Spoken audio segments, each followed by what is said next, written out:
Nagbabalik po ang Family Feud at syempre, at this point, kasama natin po ulit ang ating magigiting, napakasayang studio audience. Alam nyo, you know the drill. Ayaw namin hindi kayo kasama sa tanungan. So, okay lang ba? Ibigay ko na yung survey question ko sa inyo. Anong character sa horror movie ang naaalala nyo tuwing naiisip nyo ang inyong ex? O sige, ikaw una nagtaas. Alright. Ano pangalan mo? Ang pogi! Ano pangalan? Yung karakter ang yan ang tinatanong ko. Zombie! Zombie? Bakit zombie? Eh kasi lagi siya nakatulala! Wow! Oh, one last. Grabe naman yung mga examples ninyo. Dito tayo kay ate. Alright. Ano pangalan mo, ate? Rosemary po. Rosemary from? Quezon City. Anong character sa horror movies ang naaalala mo kapag nakikita mo ang iyong ex? Killer. Killer! Bakit killer? Kasi hanggang ngayon patay na patay pa rin siya sa akin. Nga ka naman. Pati nga. Why am I not surprised? Kaya naman. Anyway, ang galing. Salamat sa participation ninyo. Ngayon, balik naman tayo sa ating game. Sino kaya ang mananalo? Ang nakakascore pa lang ay Team Shake, Rattle, and Roll with 62 points. Now it's time to shine because it's your turn. Mika and RR. Tara na. Let's play round 2.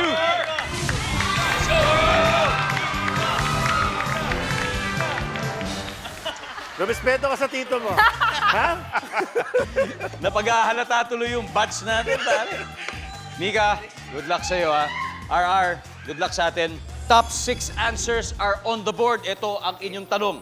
Name something na hindi mo pwedeng gawin kung ikaw ay menor de edad. RR. Uminom. Uminom. Nandyan ba ang uminom? Boom! Top answer. RR, pass or play? Play. Play. All right, let's do it. Mika, balik muna tayo. Eto, hindi ko lang kung pinaggagawa niyo ito nung kayo minor de edad. Something na hindi mo pwedeng gawin kung ikaw ay minor o minor de edad. Boom. Siyempre, magyosi. Bawal. Magyosi. Di ba? Survey says, bawal ding bumili ang minor.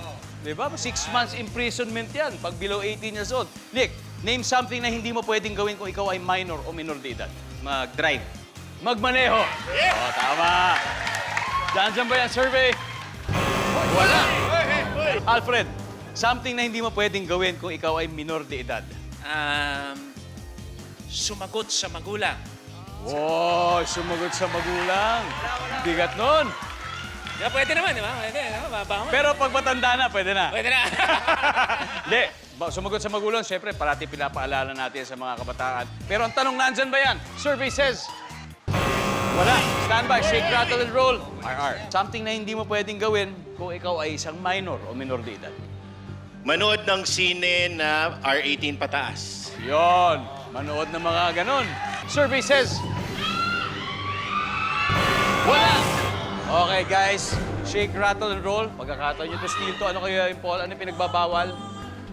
Magjowa. Magjowa. Something na hindi mo pwedeng gawin kung ikaw ay minor de edad, Megs. Magsugal. Magsugal, Mika. Anong bawal gawin kung ikaw ay minor de edad? Mag-watch ng horror movies. El, name something na hindi mo pwedeng gawin kung ikaw ay minor or at minor de edad. Magsugal. Magsugal! Top answer! Top answer! Survey says,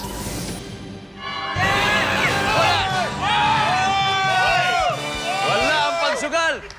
Oh, nagtataka sila kasi na-expect nila meron. Oh, guys, alam nyo, survey ito, ha? Sabay-sabay po nating basahin. Number 6, please. Gumawa ng desisyon. Number 5. Child labor. Number 4. Bumoto.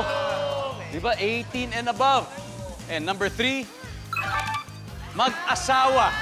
Finally, nakascore na rin ang team ni Pat. Meron na silang 58 points. Oh, yep. Pero syempre, uulan pa ng maraming points mamaya kasi times 2 na ang value ng bawat tamang sagot. Alright? At yan po ay sa pagbabalik ng Family Feud.